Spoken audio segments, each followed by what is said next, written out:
Hello everyone, welcome back to the channel and welcome to another review, another week gone by and another Mandalorian episode. And oh my god, you guys are gonna fucking love this one.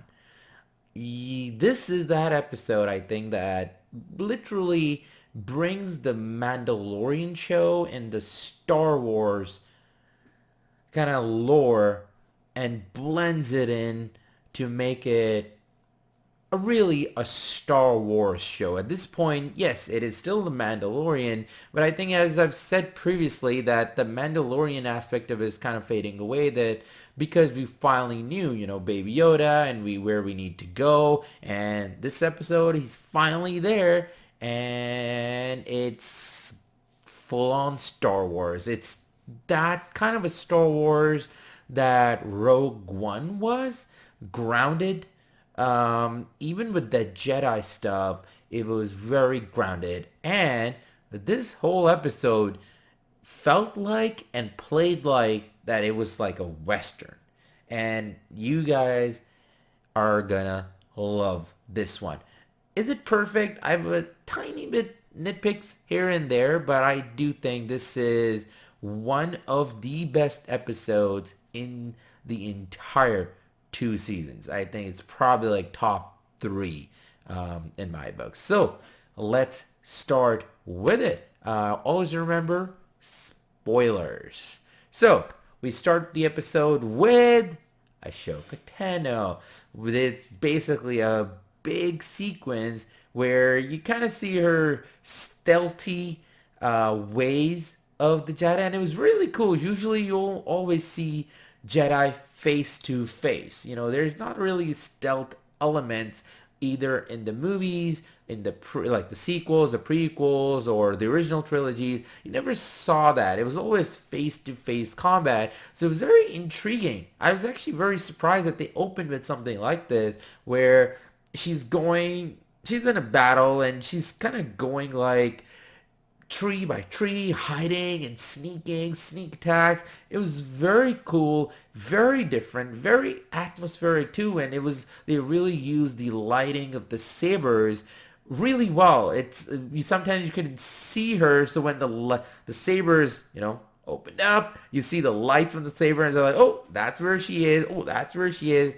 It was a great sequence, and you kind of also understand, okay, she's in some kind of a conflict with the local town. Basically, there's this person who's running this local town and who's controlling everything, and yeah, people are in misery, and Ashoka Tano's character is actually trying to liberate the people, and there's some kind of information she also wants to get from the leader.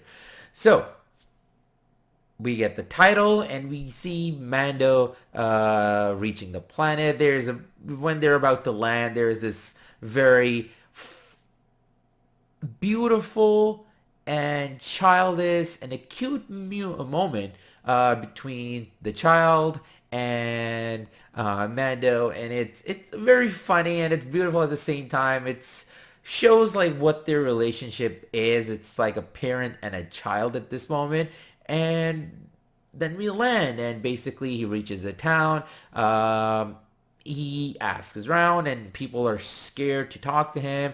And then he basically gets this bounty that, hey, there's a Jedi. If you can go kill him, Mandalorians and Jedi don't go well. Go get her, kill her, and you'll get a reward, a really good reward. It's basically this staff made of metal. It's the same kind of metal that they use in their armors. Mandalorians, they use with their armors. It can do some good stuff, and I'll get to that later, because what it can do, you actually see at the end. So he's on his way. He's like, okay, I'll go check it out. I'll go see what Jedi this is. And that point, I was like, are they gonna go that route? Or are they gonna take like next couple of episodes of him trying to battle this Jedi and not knowing that this is the Jedi that he's actually meant to find. So basically, when he's on his search, Ashoka Tano actually finds him, and thank goodness they didn't waste time with all the next 2, 3 episodes, them trying to get along. Everything was mature. He's like, wait a minute, I don't want to fight you.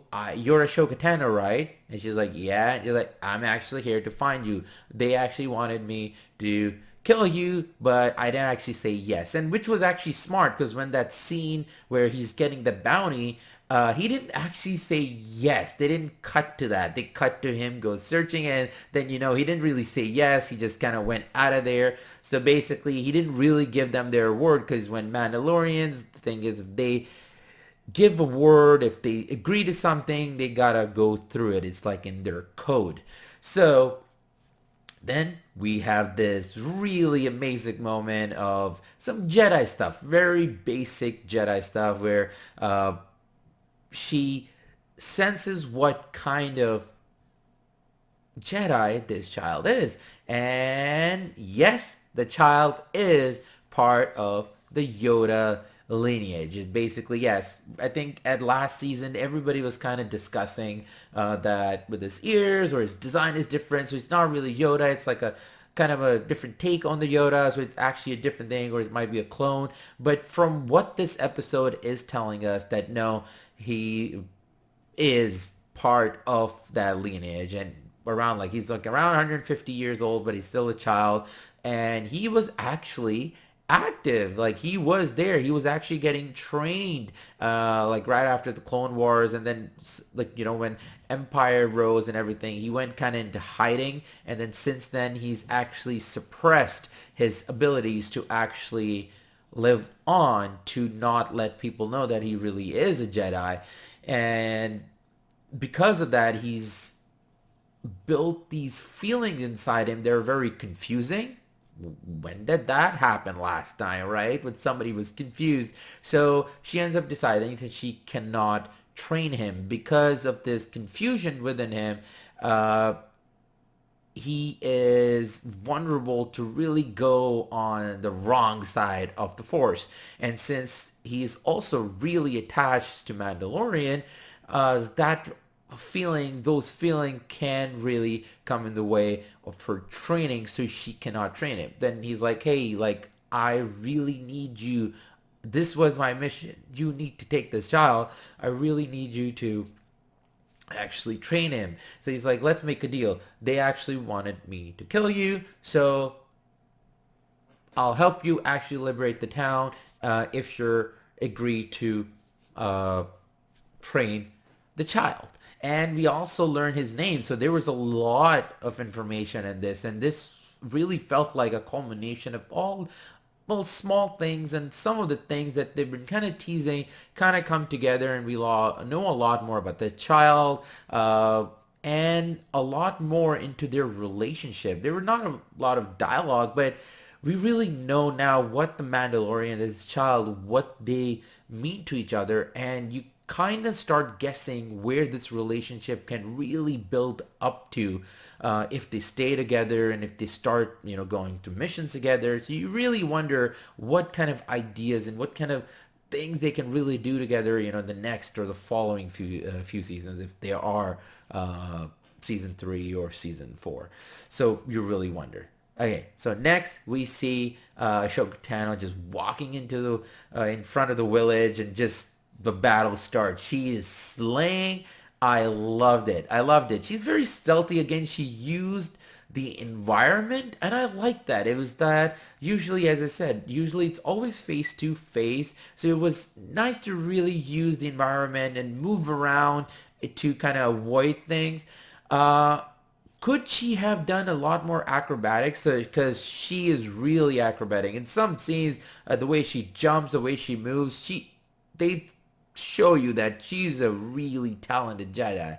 So there is my nitpick. In the final scene, where there's a final battle, and some of the techniques that she was using, she could have gone a lot more. There's sometimes, like, there's a moment where actually a couple of guards block her, and instead of, like, actually, like, fighting them, she jumps off. I was like, they're very easy. It would have been easy for her to fight them. So it's like small nitpicks, like some areas where she could have used force powers a lot more, like force push, force pull, all these things where they didn't really go with it. So I was really missing those. I really wanted her to just crush it when she's finally like facing these, she's in the town, she's really going after these people, these guards and all that who's been controlling this town. I wanted her to let her anger out, but again, I understand at the same time she's a very composed Jedi. It's more like very Obi-Wan like from the original trilogy. Very like she has these claws. She always keeps her hand inside. Very laid back. Doesn't let her emotions show. Very you can just tell she's seen a lot. She's learned a lot. So maybe that's why. So you can see it either way. You can either see like, oh, they didn't really show good Jedi techniques and everything. She's so powerful. Why not? But at the same time, you understand that she's now at a point where she's more calm. Now, I don't know her backstory. So this is a wonderful thing this episode did, that it was able to balance it out perfectly. And what I mean is that if you've not seen the Clone Wars, like me, that animated show, then you don't really know who Ahsoka Tano is, because the movies never really had her character, right? She's canon, but she was mainly part of the show. So them bringing into it, it's good that they did not go with any kind of dialogue where it connected to the Clone Wars. If you know, you know. If you don't, then it's for you is just like, oh wow, a Jedi. We finally meet a Jedi. Let's know more about her, stuff like that. So it was perfectly balanced, where the dialogue was very crucial to make it balanced, and they did the right amount of dialogue to make sure that the character doesn't feel like that it's out of nowhere, and then people who haven't seen the show don't feel like, oh, like I've not seen Clone Wars, so what are they talking about? That kind of like backstory or anything. They didn't go with that. They went with the moment, and they went with it perfectly. So then we see these two Western style scenes. One is the old school Western, like, you go for the gun, you're going for the gun slowly with Mando and this hip, like, a really good guard, I guess, like the senior guard, whatever. And then the other is this Jedi battle with Ahsoka Tano and this evil leader. Now, some people might know her from the Clone Wars. I don't know again. So that's one nitpick, that you do really know who she is, because that moment they did really collect to the Clone Wars, because there's a character she mentions, and I'm like, who? And then I searched it up, and it's like, oh, that character was in the Clone Wars. So if you've not seen the show, that might confuse you a bit. So there is that one moment. So that one nitpicks. Again, here you see this really cool Western with movement, with the steps, with what arm to use, how to deflect, when to attack. Really good. And remember I told you about the spear? Now this spear is badass because it can actually block lightsabers. Yep, that's Mandalorian's metal that they use for their armor. It is so good that it can actually, so this lightsaber is going against this thing, and it's like, whoa, and the sound it makes, like the metal sounds clicking. The audio and the visual there was beautiful, was very well done.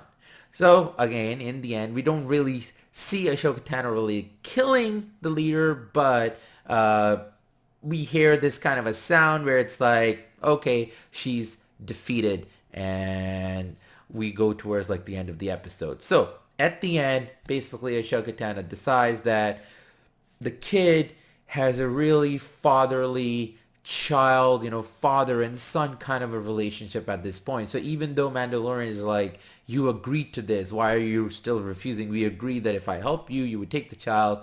She's like, you know what?